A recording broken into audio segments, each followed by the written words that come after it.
Picture this, a kid, 6 years old, first day of school, super nervous so they are late to the bus. This would be something really embarrassing. But when he's running towards the bus with his mother by his side, and people are probably laughing at him, who knows? This kid isn't embarrassed. This kid isn't ashamed. He isn't ashamed. Why? Because he's not thinking about, oh God, it's my first day of school, I'm 6 years old, I'm so little, and I'm embarrassed. No, he's not thinking about that. He's remembering something that he loves. He's remembering Spider-Man. He's remembering this scene in which Tobey Maguire, who portrays Peter Parker, is running towards the bus, banging his fucking hand really hard like the kid was doing in real life, just so people notice him, just so the bus stops. And I must admit that maybe my mind has over-exaggerated things a little bit too much, because that little kid was me. It was me, much more innocent, much younger. But yeah, I think that's something that I love about these movies, apart from how earnest they are, the dialogue is, so how beautifully campy it is. I think that one of the things that I love most about these movies and about this character is how relatable it is, and how it can make you feel like you are Spider-Man in certain situations when bad things happen. In that moment, I felt like Peter Parker, and I know that Sam Raimi placed that in to make us realize that Peter Parker was a loser. But I've got to admit that the character, in certain situations, when I felt like a loser,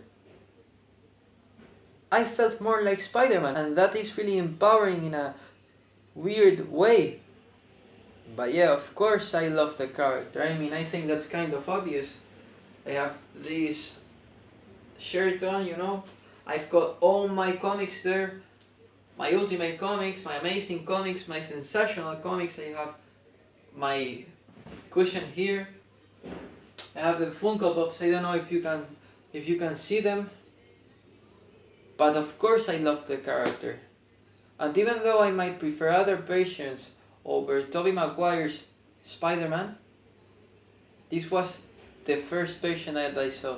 So these movies, this trilogy has a very important place in my heart. But I'm not going to let that blind me. No. Don't worry about that. I'm going to take off my nostalgia glasses and I'm going to review the positives, the negatives, everything. So yeah, without much more to say, let's begin. I think that one of the aspects of this movie that are more overlooked by casual fans is the score. I absolutely love Danny Elfman's magical score. It has a certain epic magical quality to it that I think really lends well to Spider-Man. And I really think that it enhances the experience of watching this film, especially when he's swinging over New York with that beautiful haunting melody. We could talk a lot about Danny Elfman's score, but we've got to talk about other positives which it has. I think one of the better things about these movies and about how Sam Raimi directs them is that it creates a lot of iconic moments. We all remember that upside down kiss. We all remember that Green Goblin transformation. I especially love, and I think that it doesn't get enough credit, this moment in which Spider-Man is at the ceiling, but he's acting like he's not home, and then Aunt May and Norman Osborn arrive, because they are going to look if he's there, and the blood splatters to the ground, and the Green Goblin knows that something's up. I've always thought that it was a great scene, and I think that it's sadly overlooked, or even the bus scene that I was talking before earlier. I could go on and on and on, but needless to say, it's a very memorable film. It's full of iconic sequences, and I think that that's something really hard to do. I mean, it might be a little bit easier because they've got years and years and years of comics to borrow from, but that's not easy task. Oh, and how could I forget about the hand thing? You know, when he goes like, go, go, web, go. Shazam, and it's such a great scene, makes such a memorable impression. Also, the tone is great. I love the comic booky feel that it has.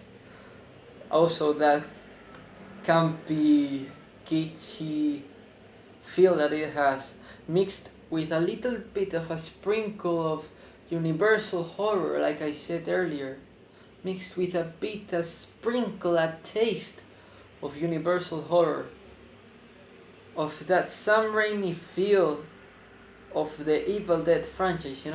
I think that it blends really, really well. Also, the castings. I mean, the cast is great. Peter Parker is competently portrayed by Tobey Maguire. I've got to say, he's not my favorite Spider-Man. He's the Spider-Man of my childhood, but he's not my favorite Spider-Man. He's a great Spider-Man though. But the other characters, I mean, they are miles and above. Probably the best interpretations of the characters. I mean, Aunt May, Uncle Ben, they are beautifully portrayed. Mary Jane Watson, not so much. But I mean, J. Jonah Jameson. I think that I don't really want to talk too much about him because we all know how great he is. That he's so great that when they rebooted the franchise and they were going to cast a different J. Jonah Jameson, they got him too because he was too great of a casting choice to not pick. And the characters itself have a lot of depth. Even Mary Jane Watson, who I was talking about before, which I don't really like, but it's more based on Spider-Man 2 and Spider-Man 3.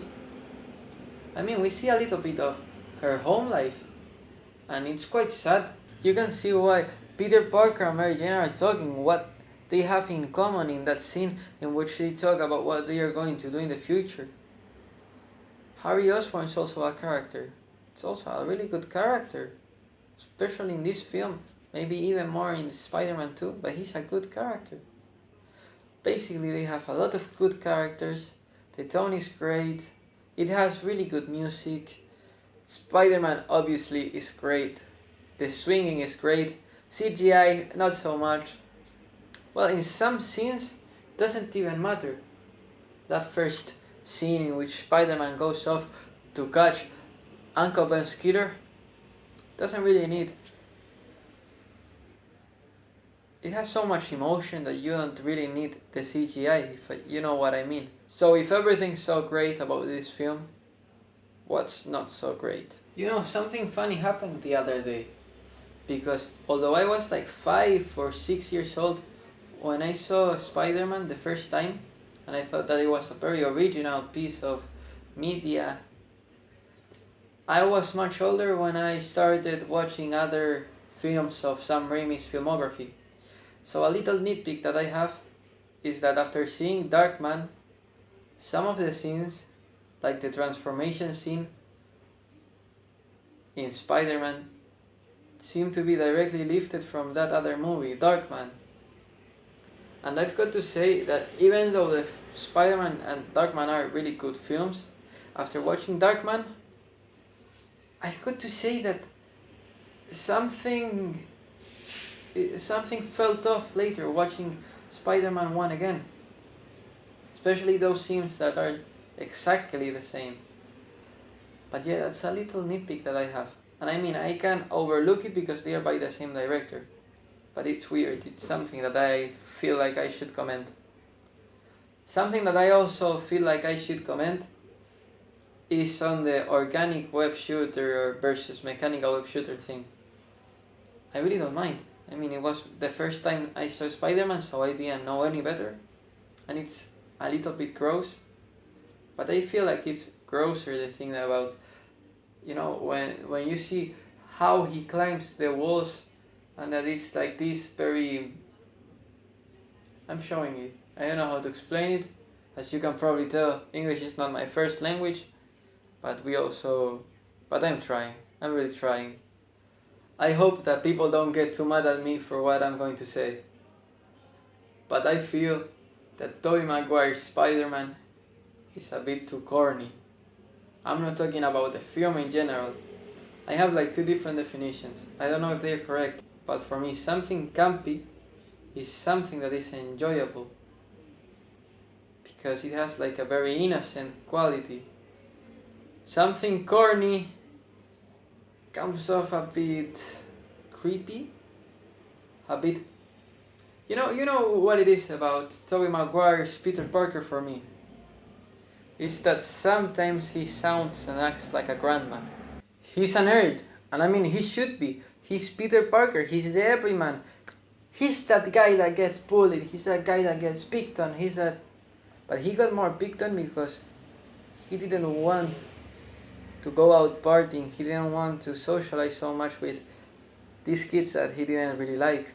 He preferred science, he preferred staying in with his aunt, uncle, living his love life, with Betty Brant, a kid outside of school.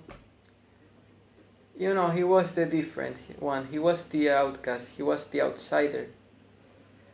I honestly feel that Tobey Maguire's nerd, because he was a nerd in this movie, as he should be, was kind of a parody, kind of a caricature of what a nerd would be.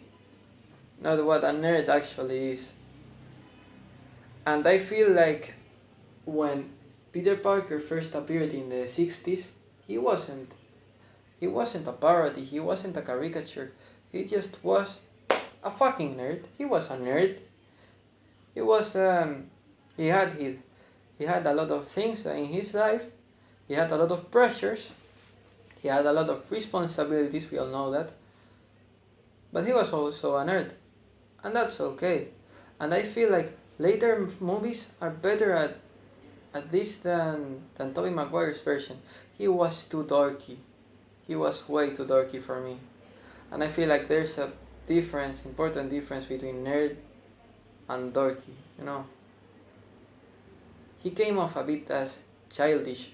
For my taste, I get that a lot of people love this portrayal.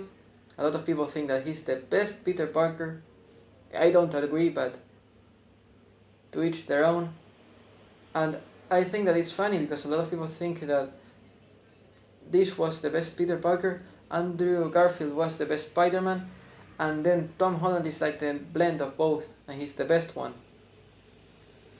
I honestly prefer Tobey Maguire's Spider-Man over Tobey Maguire's Peter Parker.